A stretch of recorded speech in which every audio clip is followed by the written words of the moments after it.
Gold, trusted gold buyers. మీరు తాకట్టు పెట్టిన బంగారాన్ని విడిపించి ఈ రోజు ఉన్న మార్కెట్ ధరకు కొనబడను. బ్రేకింగ్ న్యూస్కి సంబంధించినటువంటి వార్త చూస్తున్నాం. విమాన ప్రమాదంలో మహారాష్ట్ర డిప్యూటీ సీఎం అజిత్ పవార్ ఈరోజు ఉదయం మరణించారు. మహారాష్ట్ర రాజకీయాల్లో ఒక షాకింగ్ ఘటన చోటు చేసుకుంది. ప్రస్తుత ఉప ముఖ్యమంత్రిగా ఉన్నటువంటి అజిత్ అనంతరావు పవార్ ఇవాళ పూణేలో చార్టెడ్ విమానం కూలిపోవడంతో మృతి చెందారు. ఈ విషయాన్ని అధికారికంగా కూడా అనౌన్స్ చేశారు. మహారాష్ట్ర ఉప ముఖ్యమంత్రి అనంతరావు పవార్ పూణేలో చార్టెడ్ విమానం కూలిపోవడంతో దుర్మరణం చెందారు. ఈ ఘటనలో ఆయనతో పాటు విమానంలో ఉన్నటువంటి మరో 6 కూడా ప్రాణాలు కోల్పోయినట్టుగా తెలుస్తోంది. ముంబై నుంచి బారామతి వెళ్తున్నటువంటి ఈ ప్రైవేట్ ఎయిర్ క్రాఫ్ట్ ఉదయం 8:45 క్రాష్ అయినట్టుగా అధికారిక వర్గాలైతే వెల్లడిస్తున్నాయి. అజిత్ పవార్ నేషనలిస్ట్ కాంగ్రెస్ పార్టీ ఎన్సీపీకి అధ్యక్షులుగా ఉన్నారు. మహారాష్ట్రలో అత్యధిక కాలం ఉప ముఖ్యమంత్రిగా పనిచేసినటువంటి నాయకుడు అజిత్ పవారే. 2024 డిసెంబర్ 5 నుంచి దేవేంద్ర ఫడ్నవీస్ ముఖ్యమంత్రిగా ఉన్నటువంటి మహాయుతి ప్రభుత్వంలో ఏక్నాథ్ షిండేతో కలిసి డిప్యూటీ సీఎంగా ఆయన పనిచేస్తున్నారు. ప్రమాద వార్త తెలిసిన వెంటనే ఘటనా స్థలానికి రక్షణ సిబ్బంది, పోలీసులు, ఫైర్ సర్వీసెస్ బృందాలు చేరుకున్నాయి.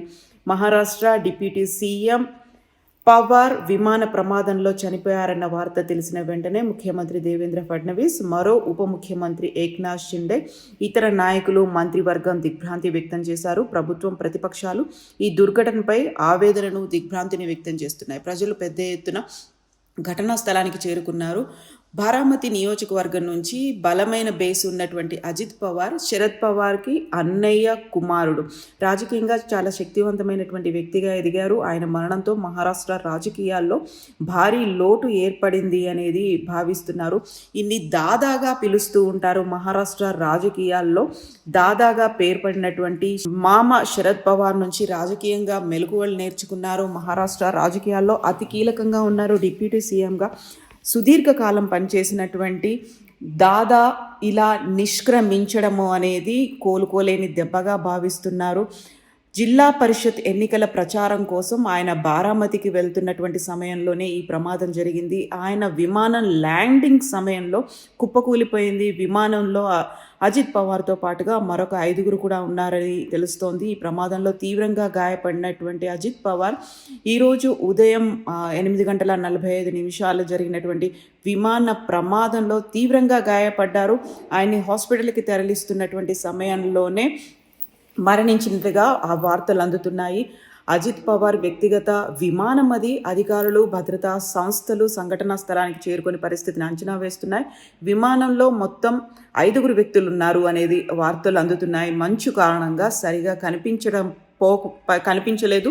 దీని కారణంగానే బారామతిలో ల్యాండింగ్ సమయంలోనే ప్రమాదం జరిగింది అనేది భావిస్తున్నారు. ప్రమాద ప్రాంతం అంతా భయంకరంగా జరిగింది. ఆ ప్రాంతం మంటలతో నిండిపోయింది. పొగ అంతా కమ్ముకున్నటువంటి పరిస్థితి.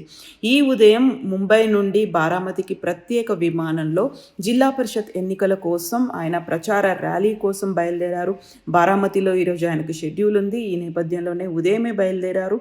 ప్రమాదానికి గురైనటువంటి విమానం విఎస్ఆర్ నడుపుతున్నటువంటి లియర్ జెట్ 45 విమానంగా గుర్తించారు. ఆయన విమానంలో ఆయనతో పాటుగా భద్రతా సిబ్బంది కూడా ఉన్నారు. బారామతి విమానాశ్రయంలో ఆ విమానంలో మొత్తం 5 ఉన్నట్టుగా ఇప్పటికి చెప్తున్నారు. వీరిలో మహారాష్ట్ర డిప్యూటీ సీఎం అజిత్ పవార్ ఉన్నారు. మరో 2 ప్రయాణికుల్లో ఆయన పర్సనల్ సెక్యూరిటీ ఆఫీసర్తో పాటుగా ఒక అటెండెంట్, 2 సిబ్బంది కూడా ఉన్నట్టుగా ఇప్పటికీ ప్రాథమిక సమాచారాన్ని బట్టి అందుతోంది. విమాన ప్రమాదం నుంచి ఎవరు బయట పడలేదు అనేటువంటి అధికారిక వార్త కూడా అందుతోంది. సో అజిత్ పవార్ తన మామ అయినటువంటి శరద్ పవార్ ఆధ్వర్యంలో రాజకీయాలను నేర్చుకున్నారు. 4 దశాబ్దాలకు పైగా మహారాష్ట్ర రాజకీయాల్లో ప్రముఖ వ్యక్తిగా ఉన్నారు అజిత్ పవార్. ఆయన రాష్ట్రానికి 8వ ఉప ముఖ్యమంత్రిగా పనిచేశారు. వివిధ ప్రభుత్వాల్లో మంత్రిగా కూడా పనిచేశారు. ప్రస్తుతం ఇప్పుడు బీజేపీ, శివసేనతో పాటుగా అజిత్ పవార్ మహాయుతి అనేటువంటి ఏర్పడినటువంటి కూటమిలో ఆయన 2 ఉప ముఖ్యమంత్రుల్లో ఒక ఉప ముఖ్యమంత్రిగా అజిత్ పవార్ ఉన్నారు.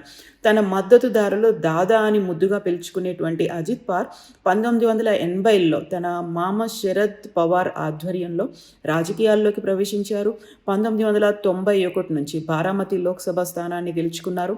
అలా తన మొదటి ఎన్నికల్లో విజయాన్ని సాధించారు. తర్వాత కొద్ది కాలానికే తను లోక్సభ స్థానానికి రాజీనామా చేసి శరద్ పవార్కి అవకాశం కల్పించారు. ఆ తర్వాత జరిగినటువంటి ఉప ఎన్నికల్లో శరద్ పవార్ గెలిచారు. అప్పటి ప్రధానమంత్రి పివి నరసింహారావు ఆధ్వర్యంలో రక్షణ శాఖ మంత్రి అయ్యారు.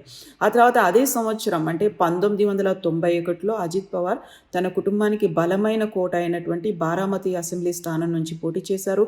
ఎమ్మెల్యేగా ఎన్నికయ్యారు. ఆయనకి ఇప్పటికీ 7 సార్లు అదే బారామతి నియోజకవర్గం నుంచి ఎమ్మెల్యేగా ప్రాతినిధ్యం వహించారు.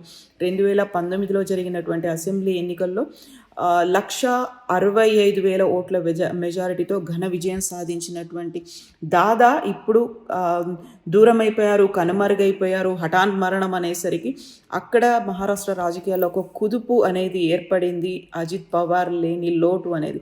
సో దాదా అభిమానులైతే ఇలాంటి ఒక ముఖ్యమంత్రి అజిత్ పవార్ ఇప్పటిదాకా వివిధ శాఖల్లో పనిచేశారు. డిప్యూటీ సీఎం అయినప్పటికీ కూడా ఆయన్ని ముఖ్యమంత్రిగా ఊహించుకున్నారు.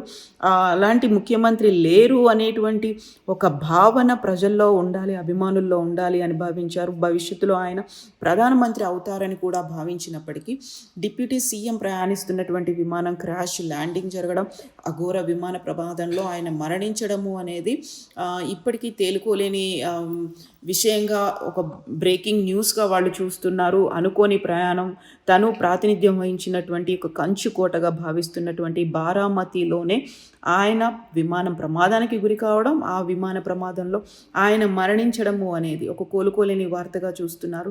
సో అఫీషియల్గా అయితే అనౌన్స్ చేశారు డిప్యూటీ సీఎం 5 మరణించారు అనేటువంటి వార్త అఫీషియల్గా అయితే అందుతోంది. నిజంగా ప్రస్తుతం ఉన్నటువంటి సమాజం బాయ్ అనిల్ పై కళ్ళ ముందు పెళ్ళండుకోండి